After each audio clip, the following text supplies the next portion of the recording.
Bonjour et bienvenue dans cette vidéo sur la 9e édition du festival de cinéma ibérique et latino-américain Ojos Locos, qui habituellement se déroule donc à Grenoble et qui là a fait son édition en ligne. Ce qui m'a permis donc d'y participer et de voir les 26 films qui étaient présentés. Cette édition était faite aussi bien en ligne qu'en présentiel, mais justement comme avec la Covid, etc., et que là on est encore sur une jauge de 35%, forcément ils attendaient moins de public, et donc pour pouvoir quand même avoir quelques recettes supplémentaires, ils ont fait donc cette version en ligne. Le festival se compose de 5 catégories. Donc une catégorie de compétition pour les films documentaires, pour les films de fiction, à cela s'ajoutent les courts-métrages évidemment, et oui, ensuite un cycle campus et un cycle cinéma cubain. Comme je vous l'ai dit, j'ai vu les 26 films, mais je vais pas vous parler des 26 parce que bon, ça ferait un peu beaucoup. Je vais juste vous recommander ceux qui, d'après moi, sont les meilleurs. Dans la catégorie compétition documentaire, où il y avait donc 6 films, donc pour moi c'est El Agente Topo et Érase una vez en Venezuela, qui sont les deux films qui m'ont le plus plu dans cette catégorie et que je vous recommande de découvrir. Alors, El Agente Topo, c'est un documentaire sur un grand-père qui va devenir espion, en quelque sorte, et qui va du coup intégrer pendant 3 mois un EHPAD, pour en fait vérifier que une des pensionnaires est bien traitée, car sa fille s'inquiète, et donc elle a demandé à un détective de se charger de savoir ce qu'il se passe, et comme forcément le détective est trop jeune pour pouvoir venir pendant un long laps de temps et voir ce qui se passe à l'intérieur, il envoie donc une taupe, et c'est très très sympa à voir. Érase una vez Venezuela est un film documentaire sur la disparition progressive d'un village vénézuélien. C'est fort intéressant. On voit aussi bien que les différents partis qui seront au pouvoir ne vont rien faire et que ça va s'empirer au fur et à mesure. Voilà. Donc c'est assez triste forcément qu'on pense ça, mais c'est un documentaire très intéressant où on voit les différences entre les différents partis et justement sur ce qu'ils disent qu'ils vont faire ou quoi, et que finalement ne se fait pas. Et donc aussi sur les attentes qu'ont ces villageois, et forcément aussi sur leur mode de vie. Dans la catégorie compétition en fiction, où il y avait donc 8 films, je vous recommande Animal Amarelo et Mama, Mama, Mama. Donc encore 2 films, comme ça au moins vous aurez de quoi voir. Animal Amarelo, donc c'est un film fiction qui se passe donc au Brésil.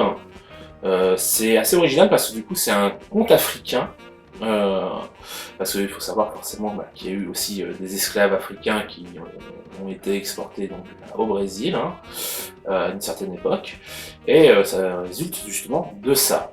Et le film est vachement intéressant parce que du coup on suit le parcours d'un jeune homme qui va prendre la suite du coup de son grand-père par rapport justement à leur destinée, on va dire, par rapport à ce conte africain, ce qui va du coup l'emmener jusqu'en Afrique justement, et même après jusqu'en Europe.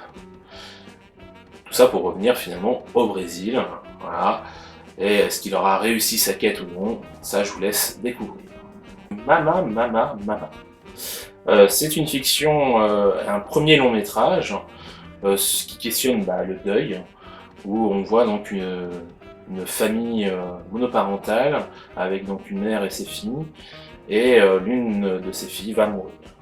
À partir de là, du coup, on voit comment ils vont vivre cette situation, et comment justement avec la famille, etc., comment ça va se passer, comment sa jeune sœur aussi va vivre la chose, parce qu'on est vraiment du point de vue de sa sœur.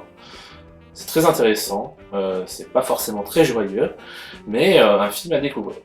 Pour les prochaines catégories, je ne vous recommande qu'un seul film, Donc pour la compétition sur les courts-métrages, je vous recommande A Mind Sung. A Mind Sung, donc ce court-métrage d'animation était vraiment une pure merveille.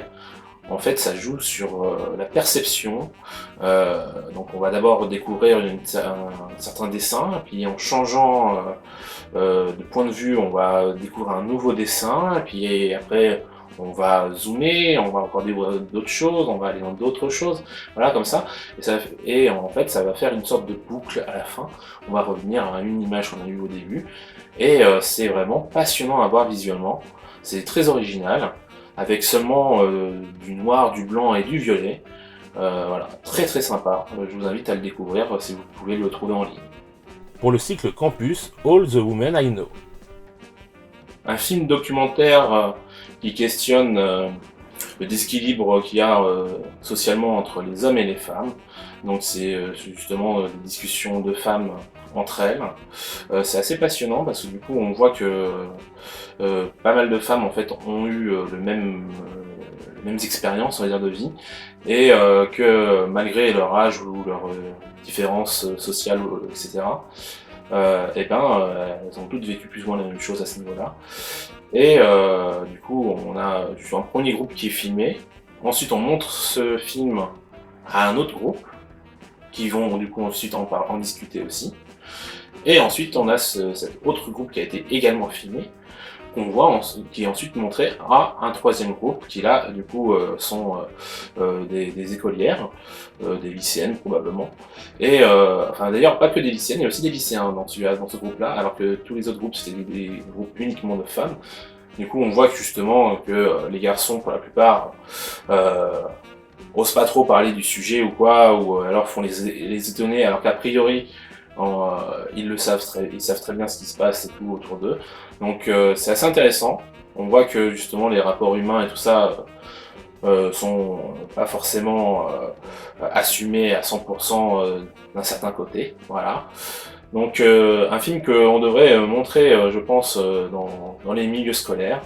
Très intéressant. Et pour le cycle cubain, Guantanamera. Guantanamera. Donc un film cubain, hein, qui justement s'inspire de la musique Guantanamera que vous connaissez sans doute. Donc je vous invite à l'écouter sur YouTube.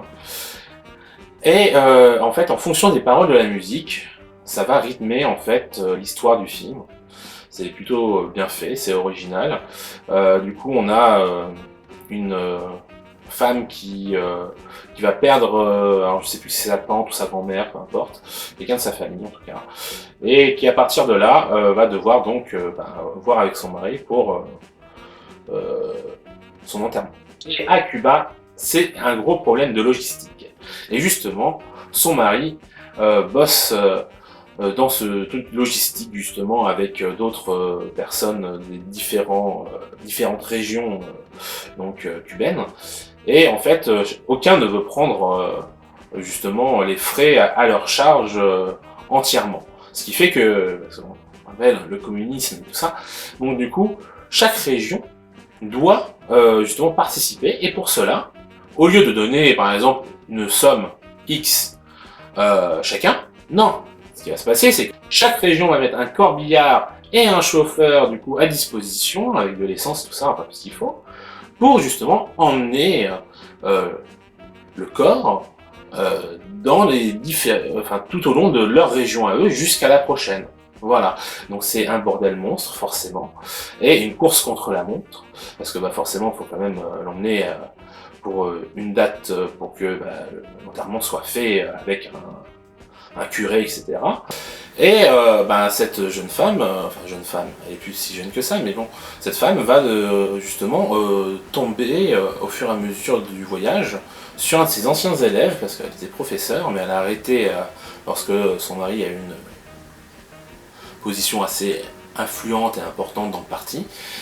Et c'était justement un élève qui était amoureux d'elle, qui lui avait signifié, et qui aujourd'hui l'est toujours.